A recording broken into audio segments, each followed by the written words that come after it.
we've got a bit of follow-up on what makes Armored Core 6 so damn good. Then it's all Starfield, Starfield, Starfield. Nick here, grumbling old man bitching about things that other people enjoy. Hi, I'm Josh, and my flight to Constellation had to be turned around midway. My name is Andy, and this is Video Game Tango.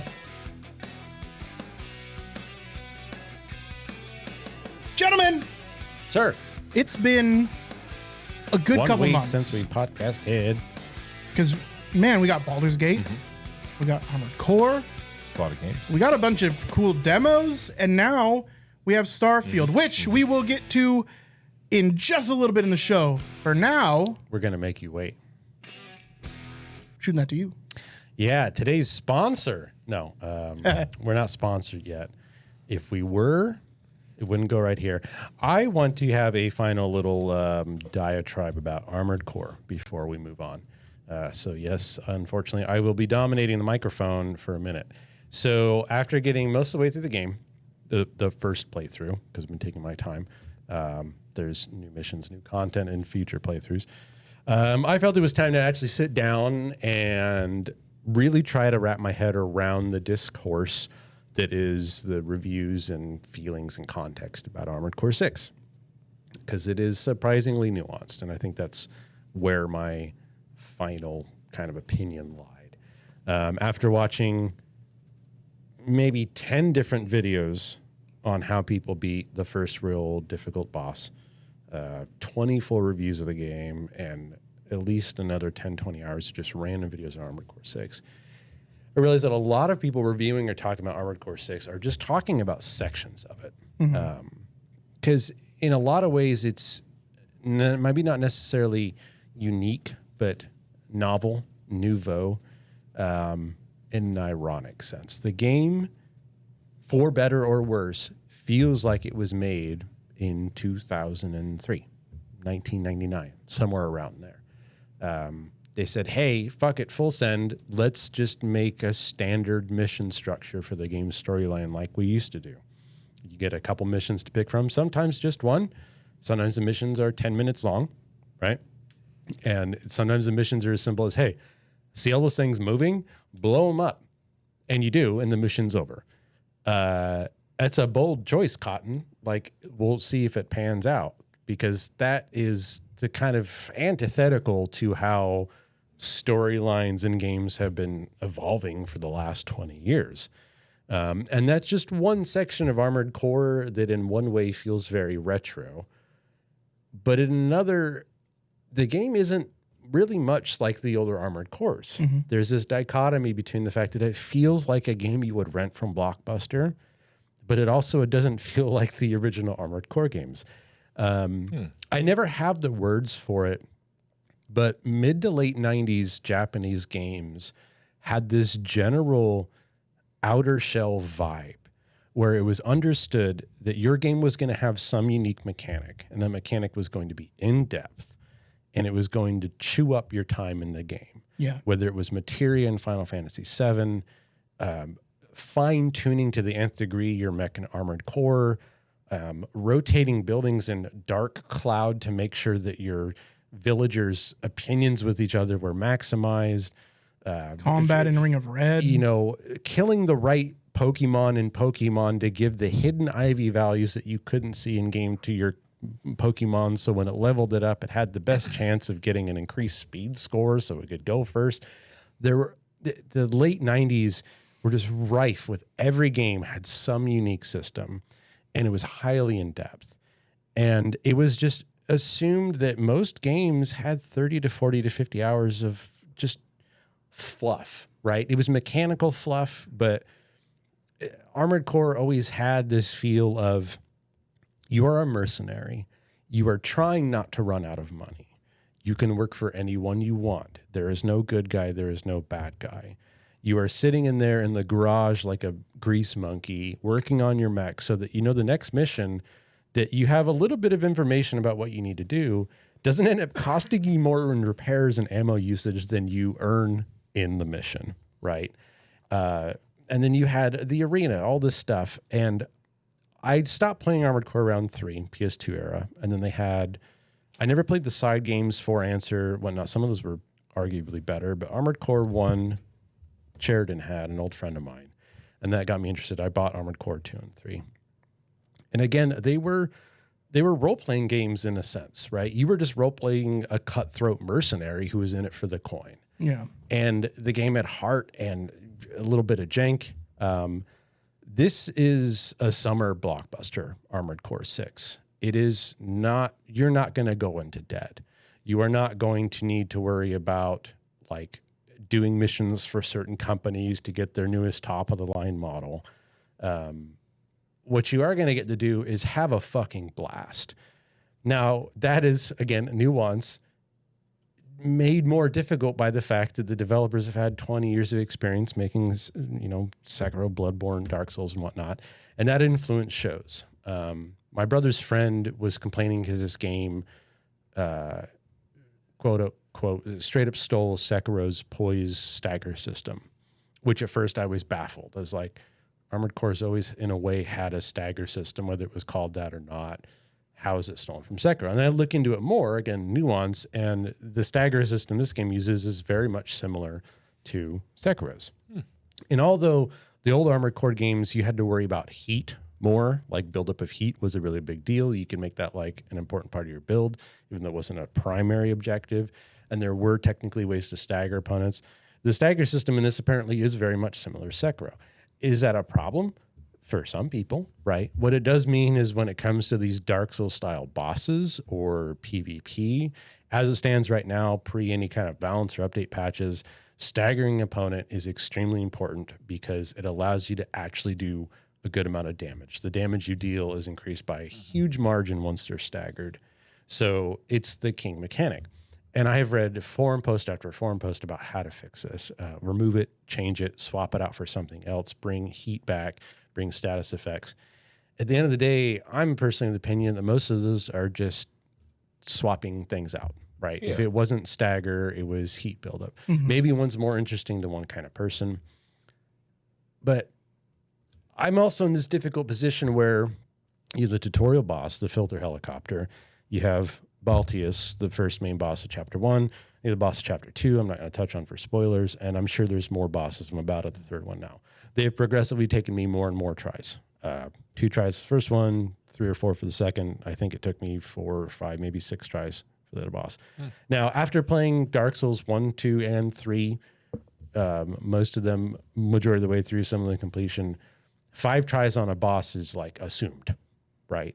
You go into Dark Souls, you're like, I'm going to need 2 goes at this boss just to figure out the mechanics. Yeah. Try 3 is when I'm actually starting to try to win, and not just take in what is happening and try to find the groove and start to see the patterns.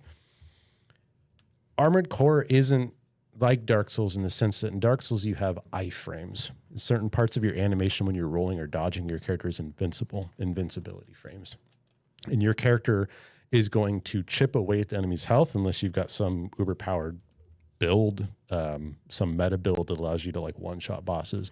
So in Dark Souls, you're trying to learn the patterns, you're trying to memorize it, and then using that knowledge, you're trying to find gaps when you're not rolling around like a tire to get in a few quick hits. Armored Core, every boss fight is a DPS rush. There is some amount of bullets or missiles or grenades or lasers or explosions happening that you're going to constantly be taking damage unless you're a kid on Adderall. So the game is telling you, like it tells you in the narrative, you are a dog of war. You are a hound. And this game tells you in its own way from the tutorial mission forward, you need to be baring your teeth in the face of every enemy as hard as you can with cocaine pumping through your blood and a lust for violence. And when you do that, you win. I've watched now, like I said, about 10 videos of people showing easy OP build to beat Baltius, the first Chapter 1 boss.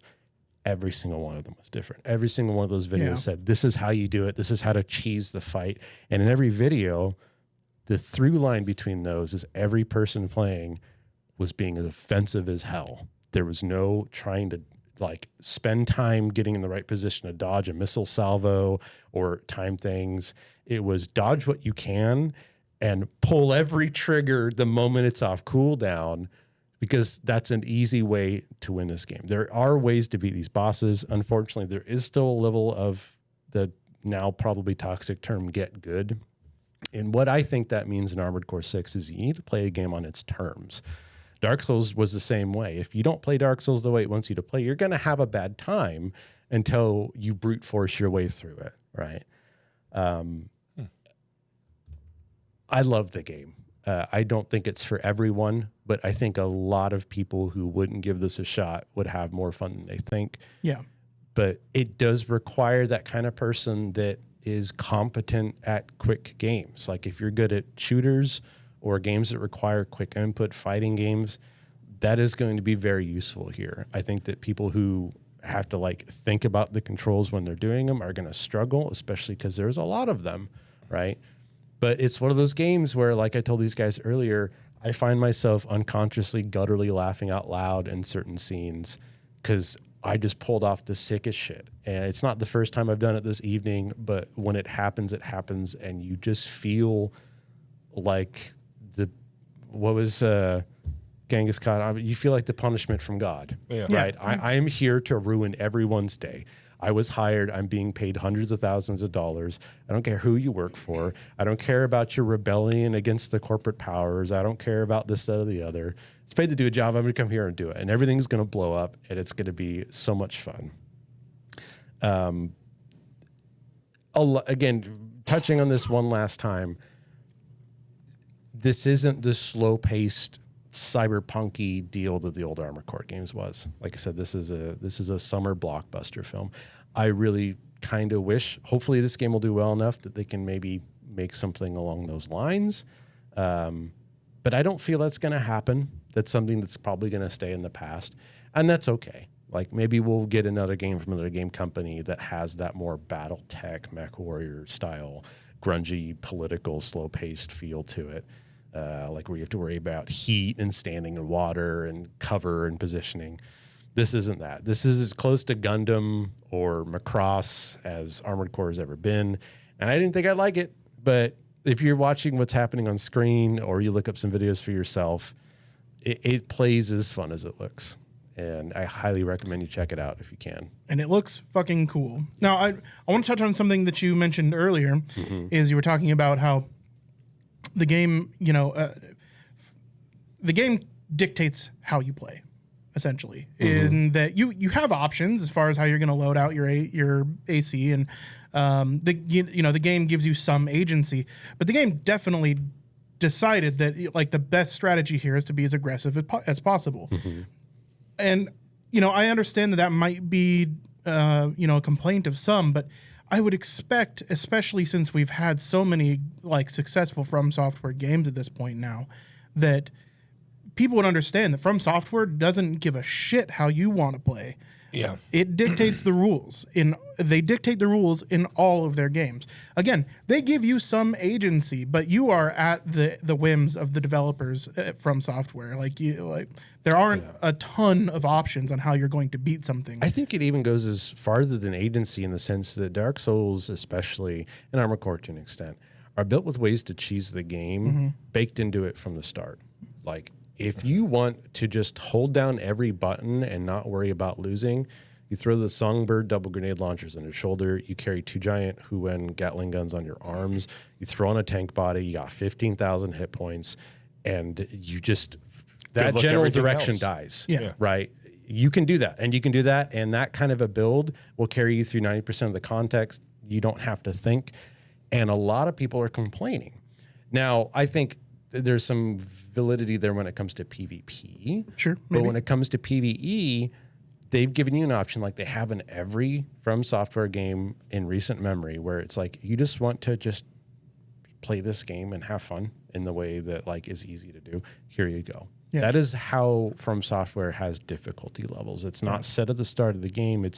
There are clearly OP builds, and if you want to use them, go ahead. Yeah. Right.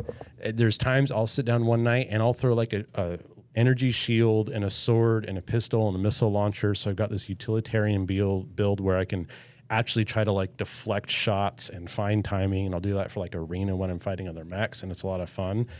And then like if I try to take that in some missions, it's not great, right? Like I struggle. So then I throw on laser cannons and shotguns and it works. Yeah. Like, but it still requires some skill, right? Sure. At any time, like I said, I could throw on that fuck you tank build and just win.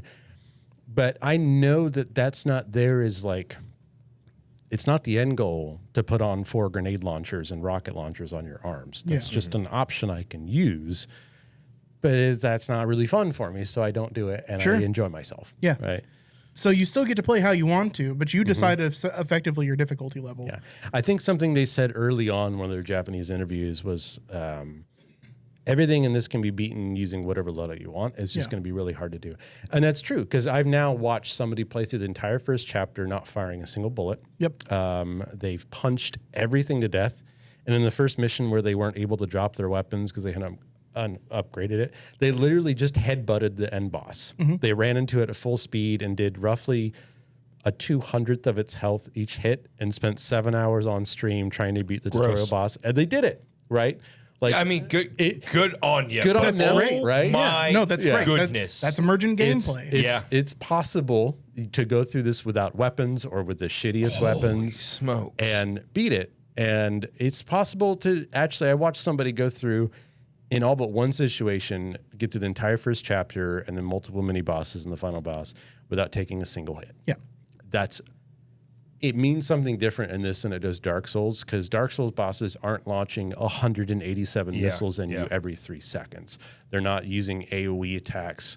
You know, there's not a million machine gun bullets flying. So to reload every time you take a chip damage, because role-playing wise, your solid golden mech, your pilot doesn't want the paint job to be damaged, is fucking impressive as shit. Yeah. Right? So not everybody's going to be able to play like that, right? No. Game doesn't expect you to. But just knowing that, like, it's not, I really don't think the difficulty is like Dark Souls. It is easier. Yeah. But I also am afraid of saying that because I know that some people are going to struggle. This game is very quick. Yeah. Like, you have to be unconsciously controlling your mech, the multiple speeds of boosting, managing your energy bar.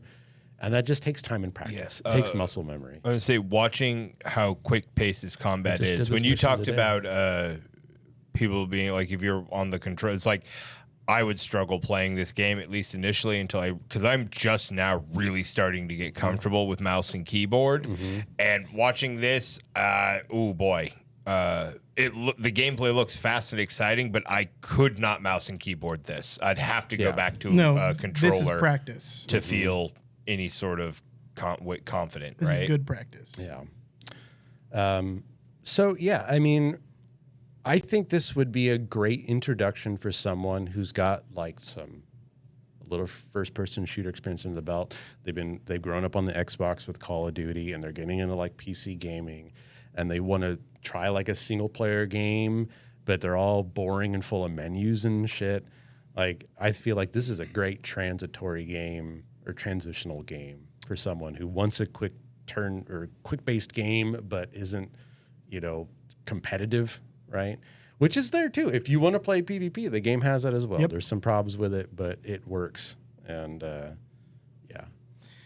Yeah, really, I'm really excited to play. I picked up Starfield first because that is not a known Real entity for me. But real quick, before we start moving on to Starfield, is one of the problems with PvP the aggression reward that the game expects there's you two to problems. be. One on the If we could just touch on that real on quick. the user interface level, there's no easy quick join, drop in, drop out. You don't like join a queue. People, I think, individually have to make lobbies. And then you have to join. Okay. So it's a little clunky getting into a match. There's 1-on-1 and 3v3, which I didn't even know there was 3v3. Like, honestly, dude, 3v3 and sounds something insane. like that seems. The other major problem is that stagger is arguably overtuned. It's in a game series where PvP used to be bounced around your skill at managing your energy levels, and your heat levels and your ammo. It's now just who can stagger the opponent first is going to decide roughly 60 to 70% of all matches. Means that certain weapons and combos are just are going to meta. be near Like, unbeatable. and they're meta in a level that, like, if they were like this in Apex or something, people would explode. Like, it's like there's certain weapons and builds. It's like you might be able to win, don't get me wrong, if you're good enough, but your win ratio against his builds are going to be hampered compared to other ones, right? Shotguns, noticeably, it's very hard to dodge because they're a shot. They come out of nowhere. And like a double blast from a shotgun, the heavy ones can stun most mechs in a single shot, which means you then lose control of your mech, and they have their shoulder weapons that can now take off a third, a quarter, a half of your health, depending on your build. So I've seen some PvP matches be determined in 30 seconds, 20 seconds, right? Other ones take longer, right? You know, there are ways to kind of counter it. The really stagger heavy up close builds can be countered by someone who knows what they're doing with long range builds. You get that Atano circus going with missile salvos out of every corner, and you've got a really lightweight mech that can just keep range. The enemy's never going to get close enough to stagger you. But that requires a lot of experience and ability to manage your energy, because all they have to do is get close to you. You have to do everything you can to stay away from them. And when everyone's flying around at Mach 7, right, it's difficult to do.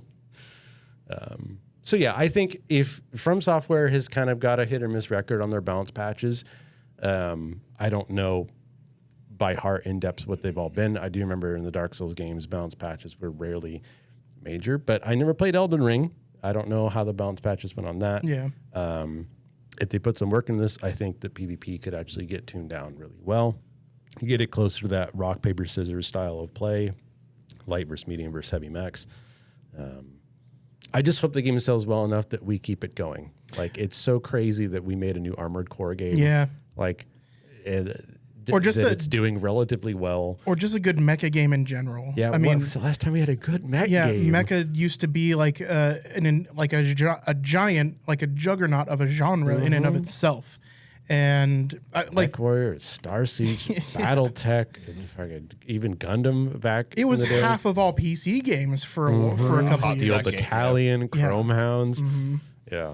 So to see what is hopefully the sign of maybe a comeback of essentially its own genre would be really neat. I'm really hoping that this game is successful and that we can get more Armored Core, but even more so, I hope it means that we get more mecha games. Yeah, like another Titanfall would be. Hawken was slick. before its time, It was. and I loved Hawken. the lack of a new Titanfall. Just every day that goes by is a failure on EA's part. Yeah, especially after how massively successful the second game was. Yeah, I mean, it showed it really that feels like EA actively tried to kill Titanfall. it really does. At the end of the day, man, it was such a huge passion project, and it did well commercially, but not as well as they wanted it to. Of course, they, for whatever fucking reason, they're willing to put out the original Titanfall came out the same week that Destiny came out, right? Bungie, the maker of Halo's first new IP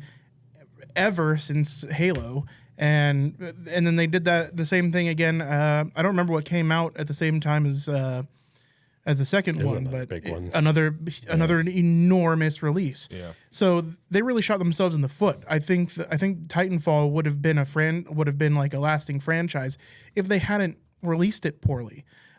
Because both games came out to critical acclaim, and they were solid games. Everybody that played them enjoyed them. Call of Duty and Warfare. Oh, Came that's out. gross. I would say Yeah. big And companies Battlefield do 1. that all the yeah. time and then blame the product. Like, an easy example right off the top of my head was the Han Solo movie. Was it great? No, but it came out the week after Avengers 2 did. Yeah. Like, and then they're like, well, it had bad box office showing the first week it came out. It's like, yeah, no shit. No shit. People don't So- have infinite money. Yeah. Some people have to pick one movie or one game to play. Shooting yourself in the foot. And it just- losing to Age of Ultron, oof. No. Just- Endgame. Oh, This Endgame. Okay. Endgame. Okay. Yeah. Yeah. Yeah. Yeah. Well, everything about this makes me hopeful. I'm really it looking looks forward to cool. playing it. In the meantime, we're playing something else. We are playing something else. So, Josh, I'm interested to hear your thoughts. on Starfield. So yeah, Starfield is a big drop. Lots of people playing it now. Right from the beginning, it is like Todd said, it's a Bethesda game. Now, I like Bethesda RPGs. I played Skyrim for literal weeks of my life. I've played Fallout 4. Within the last year, I've played Fallout 4. It didn't last very long, but I did fire it up for a hot second. And right away, I have very strong Fallout 4 feelings, a little more updated Fallout 4 feelings for me. Graphically, it's not as Bethesda facey as I thought it was going to be in some instances, and then in other instances, it very is just a soulless patch of face that's looking at you sometimes. I'm having a good time playing it though. For me right now, at least initially, I'm only 8.5, 9 hours in, but I'm having a good time. I'm liking my companions that I have so far. I've only had one instance where I was like, God damn you, as they got in my way when I'm trying to shoot. And it's only happened once. I haven't been boxed in by my companion at all. So far anyway. Again, I'm only 8 hours in. But so far, I'm having a really good time playing it. I haven't had anything game-breaking or even I only had one person kind of clip through an object. I haven't had things clipping through the walls. So as far as breaks or bugs go, now there is just some Bethesda quirks that I've noticed. That's, a quality of Bethesda games, like locked things not being quite locked, or the amount of sometimes the amount of loading screens. I don't think it's too bad, but I can understand how, if I sat down and thought about it for a second, it'd probably start to bother me. But so far, I'm having a great time. What do you, I know everybody's playing it. We're all playing a new game that's just dropped, guys. That's exciting. Yeah. Andy, what do you think? It's becoming a little bit more frequent now for us. I'm interested to hear what Nick thinks, because I think my thoughts on it are kind of unexpected. So Okay. Yeah, I'd like to hear yours. Oh, okay. Well, let's see if I can nutshell this. After seeing some initial reviews come out a week or two ago saying, hey, Starfield, surprisingly good. We've all been holding our breaths to the point of asphyxiation because this is a Bethesda game.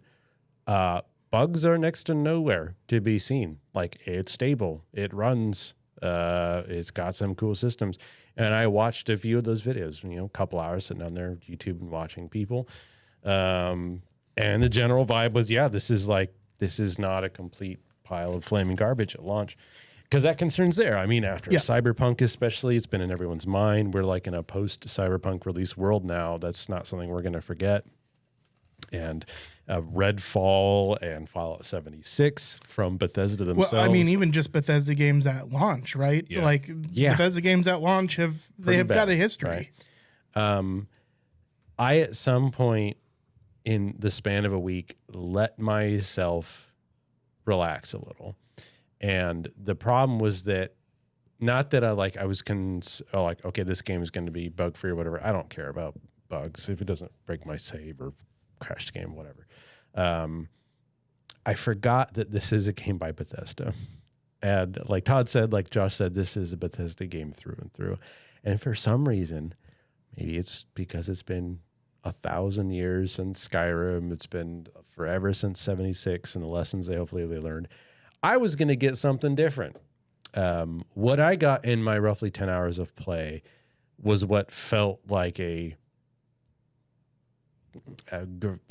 space mod for Skyrim. It was not great. None of the systems engaged me. None of them made me feel immersed. The Space combat I found profoundly boring compared to a lot of space games we have available right now. The gunplay felt janky as fuck. It's a Bethesda game. It's creation engine. Roughly half the enemies I beat just because if you run mild circles around them, they can't hit you, or if they're hiding behind cover, you just run up to them and shoot them, and they don't shoot you back. I think I had one guy shoot me through a door I was closing. Whatever. Again, it's a little bug. That doesn't bother me. But it's essentially Skyrim combat with guns. The guns feel like popcorn machines. They don't sound great. There's no feedback. There's no good feel to them. These things are minor, but they start to add up. Within 2 hours, 3 hours of gameplay, I hit a fucking encumbrance limit. I talk to Vasco. I say, I need to give you shit. He's got to have a voice line. I'm happy to carry your stuff. I heard that fucking 40 times in my 10 hours of playthrough as I constantly juggled what I thought was going to be stuff worth selling. Like I'm looking at weight versus cost ratios. Like, oh, these things only weigh a tenth of a pound. They're worth 55 credits. Like that's 550 credits per pound. That's a good ratio. And I'm hitting F repeatedly to scan and look for items to pick up, but you can't interact with lockers and cabinets when F is up, so I have to keep backing out of that. And I go through a firefight, and it takes 30 seconds, and it's fun and engaging to a degree, and then I spend 20 minutes looting the room, making sure I don't miss anything or any data logs. And then I get to the first city. By the way, this game, I had to spend an hour getting the graphics, not just to look. I don't really have the words, and I tried to explain this before. I don't have the greatest PC. I've recently upgraded thanks to Andy. Deep Rock and Armored Core and Baldur's Gate and a lot of games I've played, none of them ever at max settings. I was playing this on medium, and between dynamic resolution and whatnot, I literally, if enemies were more than 30 feet away, they would literally be blurred, blend into the background. And if they were moving around, it just looked like the shade of the background was moving. So I found out how to turn that off. I found out how to turn the film grain off. And it just looked like a PS2 game. I understand the game has the potential for amazing graphics, but I can't wrap my head around why a game from Bethesda, a company with a lot of money, can't on medium graphics look like every other game I've played in the last 2 years on medium settings. Right. What is it about your engine and your game? But we know your engine's ancient as fuck. But why it looks great in the cutscenes, but then the game itself is okay. I'm getting sidetracked. So I didn't like the space combat. I'm holding down the 2 mouse buttons and the G key to fire all weapons. They run out of ammo. I let go. My ship's not agile enough to dodge things, so there's no point in dodging anything. So I just come to a stop and just rotate my ship to keep the enemy in view. Hold the mouse buttons down.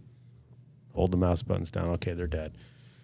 I got to the first city storyline. I'm already like kind of struggling to enjoy myself. I didn't like the storyline. Felt like the opening was really weak compared to Skyrim or Oblivion or even Fallout, right, with the whole vault thing. The first city looks like it was made by someone who paid for the metaverse. There was like 50 people in it. I go into stores, they were empty. There's giant gardens with nothing to do in them. I couldn't find a vendor to sell weapons or armor. So I finished the constellation stuff so that I could go explore. And I went to the closest point of interest on the closest moon that I could find. I was like, okay, maybe a good starter dungeon. I ran into a level 12 boss. I was like level 4. And it took me 8 clips of my assault rifle to kill him. Half of the time he wasn't even shooting at me. And I closed the game. I was like, this is like playing a bad Fallout. I think in a year, especially maybe even 6 months with mod support and updates and that kind of stuff, this is going to be a really solid Bethesda game. I'm excited they have something new to work from. Hopefully they've made some improvements in the back end so that modding can be even easier. Because we all know that Bethesda just uses modders to make money, to keep their game going. As it stands now, I'd rate the game somewhere between a 4 and 5 out of 10. That said, if you haven't had a lot of experience with Skyrim and Fallout, or you absolutely love that kind of like get to the first 10, 20 hours, and then now you like feel the need to play it because you sunk so much time into it, like you'll enjoy yourself. I don't have much else to say. It's not just nitpicking and bitching at this point, other than I did not enjoy my time with it. Well, I would say that I have most of the problems with the game that you do as well.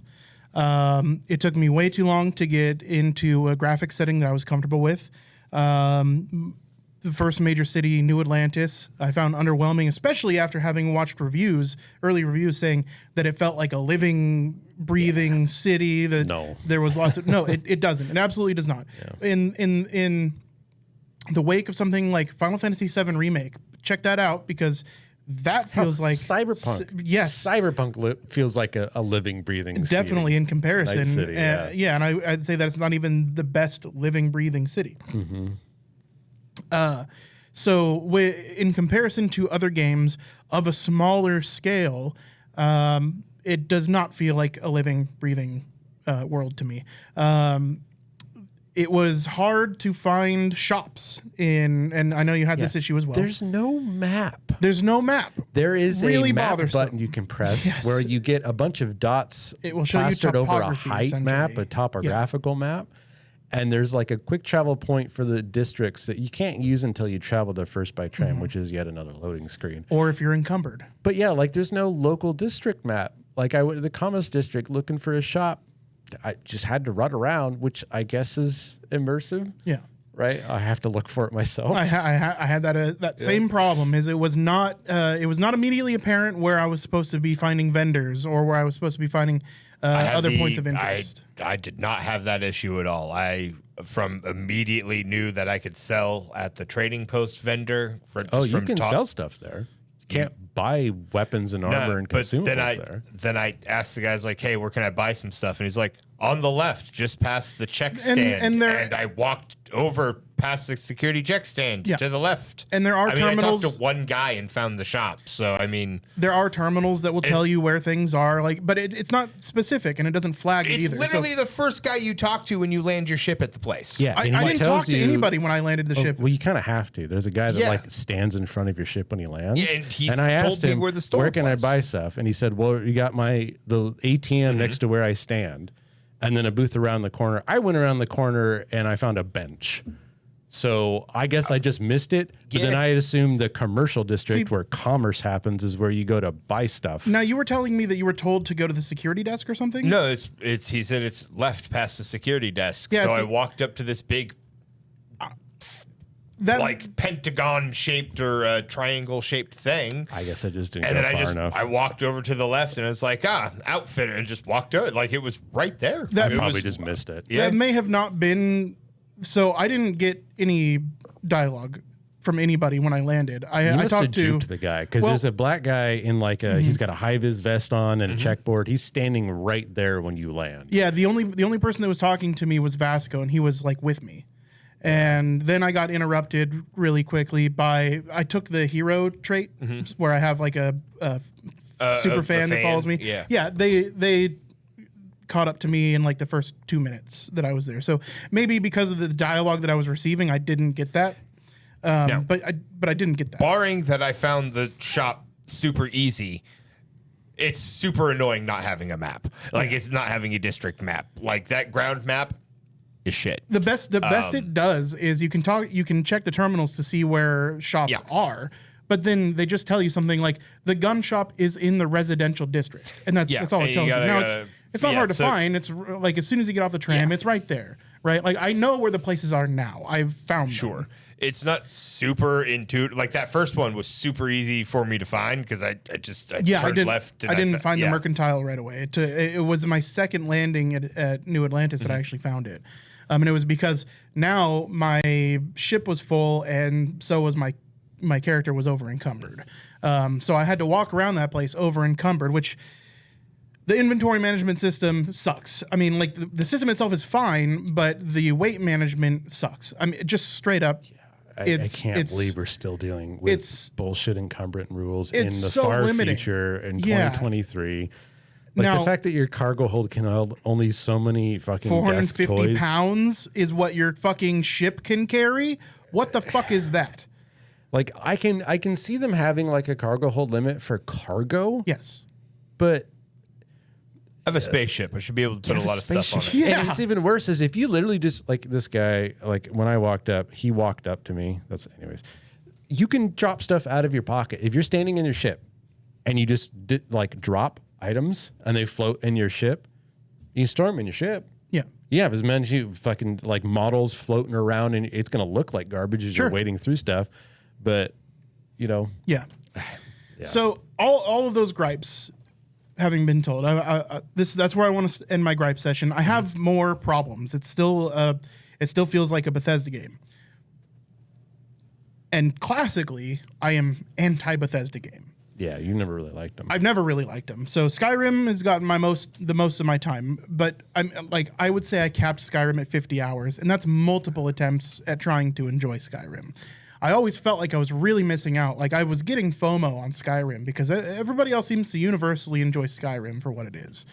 I don't. I never did. Getting through it was it was a trudge for me right away. I never really enjoyed my time in Skyrim.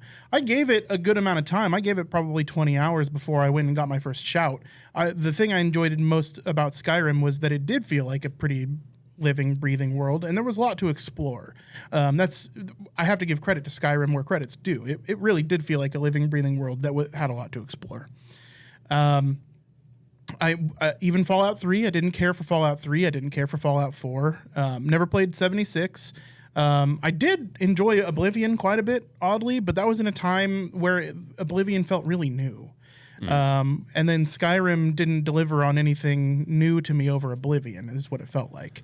And I enjoyed my time in Skyrim significantly less than Oblivion.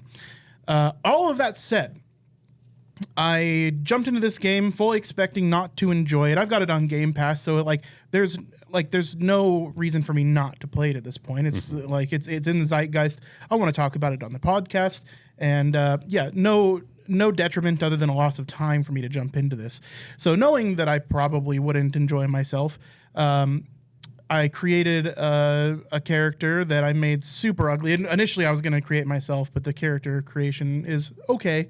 It didn't let me get where I wanted to with it, so I just decided to make a really ugly dude. Name him something offensive. First thing that came to mind, weirdly, was the name Daniel. Sorry for Daniels and Dans out there. It's like an offensive name. Yeah, I don't know why, but that's what came to mind. And I was like, well, I need to make it truly offensive. So I named him Daniel with an M. Mm-hmm. And I decided, based on his traits and his specialization, which I took gangster. I also took like the rich parents trait, and I also took the fan trait. Because I decided that I just wanted to be kind of a shitbird. Like, I'm a rich kid that went gangster because he's a shitbird. Pillbox. Yeah, his dad owns a dealership kind of scenario, right? So I've got this roly-poly fat dude running through space, and, the tutorial wasn't great. There's... Nothing happened except for you grab a thing, and now you're somebody. Yep. Okay, cool. You then are told to go to a moon to do something. You do the thing, and then you're told you need to go to New Atlantis to do a thing. And that's as far as I made it in the story.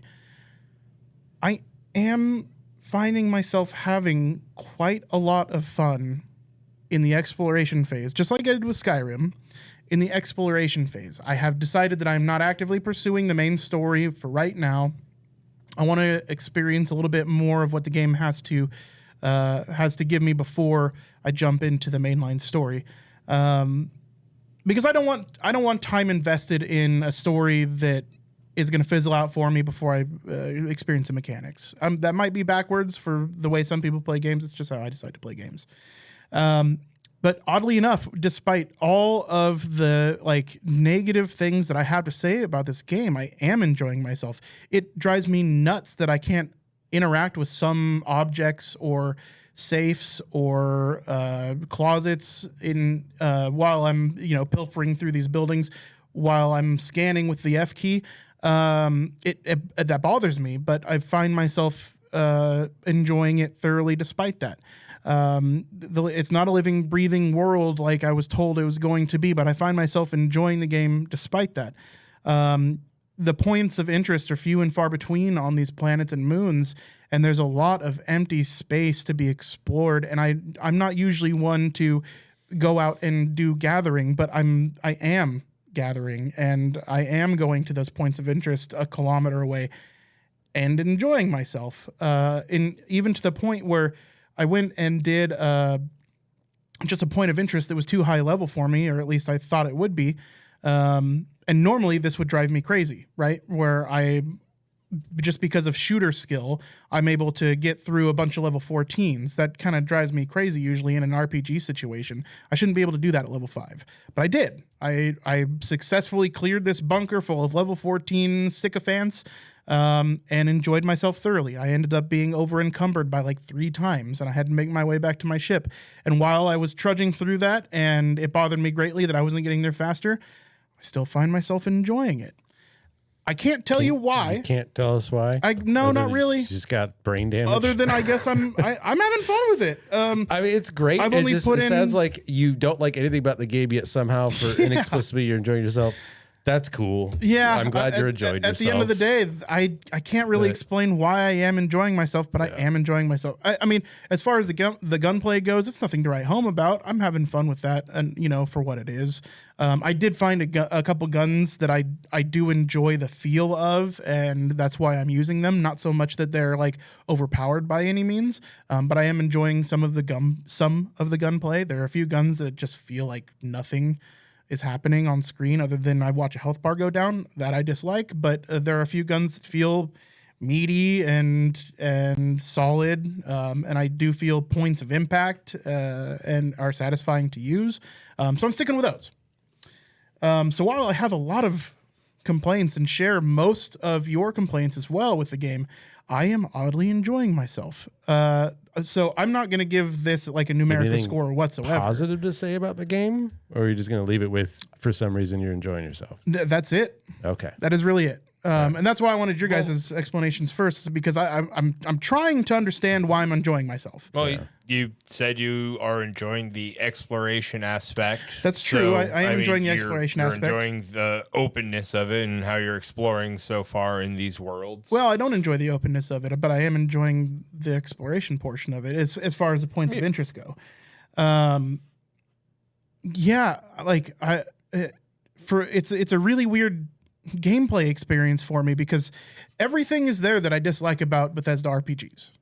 And this one, maybe it's the fact that it's in space that I'm enjoying myself. You're also playing a different type of character than maybe you normally would have. You're being but that's all headcanon. Yep. Like I'm throwing headcanon where there is no actual narrative or canon. So besides like literally just shooting NPCs and being a murderer, like up until the point where you join Constellation, you're not really given any dialogue choices that are shithead. Because I also was planning on trying to, like, if I'm going to enjoy this, I'm going to go join the pirates. Like, I've never, like, first time RPG Bethesda been the asshole. Mm-hmm. So I know about the Crimson Fleet. I looked up, okay, how do you join the Crimson Fleet? Because it's not obvious. There's like 2 ways to do it, and one of them involves like getting caught doing crimes. Yeah. That's where I'm at in my playthrough. One unique dialogue being that I was a wanted character at like character creation. The mining boss is like, I heard you were trouble. Yeah. Like, that's fine. I'm not expecting a lot. But yeah, at least in the opening thing, I'm sure it expands outward. I'm sure there's lots of dialogue options based off like your traits. Little things. This is very personal. I don't expect this to bother people. The idea that being an introvert makes you breathe better when you don't have people next to you. Yeah. Like some people shrug and say, that's Bethesda. I don't want to give them that excuse anymore. No, some of those traits are stupid. Like, this is a role-playing game. Like, if I want to play an introvert, that's one thing. You're going to give me that option.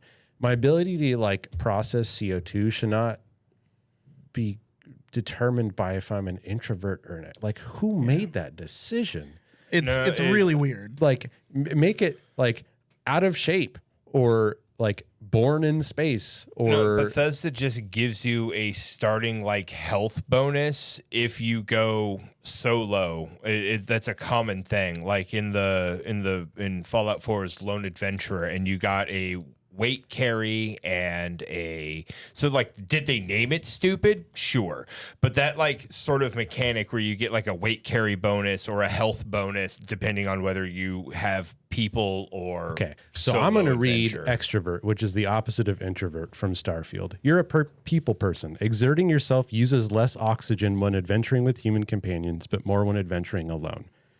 That is nothing about the lone wolf skills that we used to have, which made sense. If you don't like, I don't like playing with companions in Bethesda games, right? So if you want to give me a perk that allows me to carry more and maybe do more damage to make for the fact I'm alone, that's fine.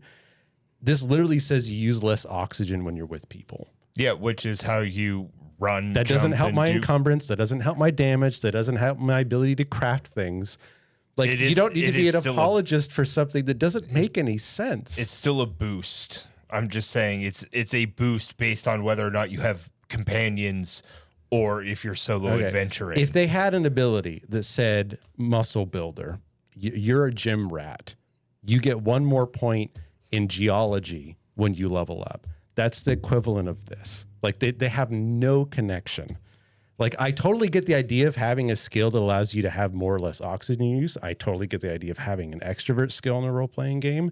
This is the kind of bullshit that Bethesda gets away with that people just shrug off that adds up. Like, all these things add up that once you've played better games, you get tired of this stuff. I mean, if you saw that as a feat in D&D, would you not think that that's fucking confusing. weird?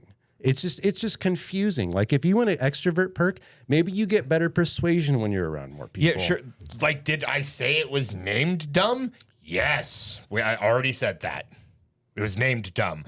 But extrovert means you like people, so you're playing with people in your party. Introvert means you don't necessarily like people, so you're not playing with people in your party. Is it lazy? Okay. Sure. But is it like game breaking doesn't make sense? I never said it was game breaking. It's more nitpicking. I'm saying these little things add up and they get annoying. Okay, and over time, when you've got a multi-million-dollar franchise that has been making role-playing games for almost 40 years now, this is the kind of stuff that I don't excuse personally.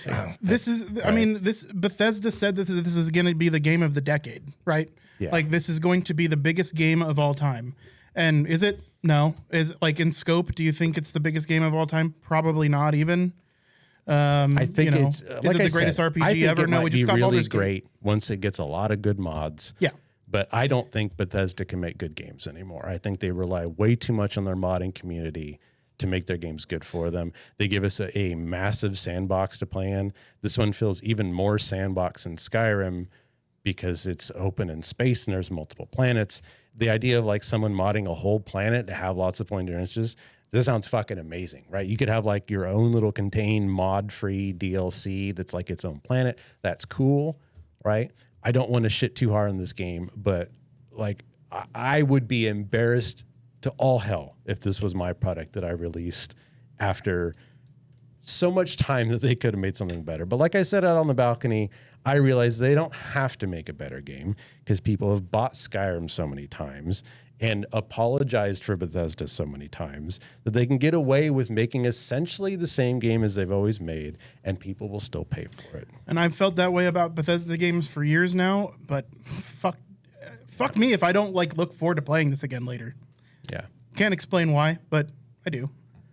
I think I'm in the minority, and that's good. I don't want people to not enjoy games. Yeah, definitely. Overall, if you got tired of Fallout or Skyrim, Game Pass this before you drop $70 on it, right? Yeah. That's my final opinion. The barrier to entry is low for this one. So if you want to pick up a month of Game Pass, I think you can do it for like $11. Yeah. And $11, that's, Game's definitely worth $11. That's a month-long rental. Because if you like it, you're going to get a lot of time out of $11. Yeah, and then if you do like it, you pay for the next month, and you still only paid $22 to play this game for 2 months. So low barrier to entry for most people. And, for me, I'd say give it a try, whether you're into Bethesda games or not, because like I said, I'm enjoying this and I'm not into Bethesda games. And I think people that are into Bethesda games are going to like this because it's more Bethesda games. Yeah. Yeah. The difference is it's Bethesda in space, and space is cool.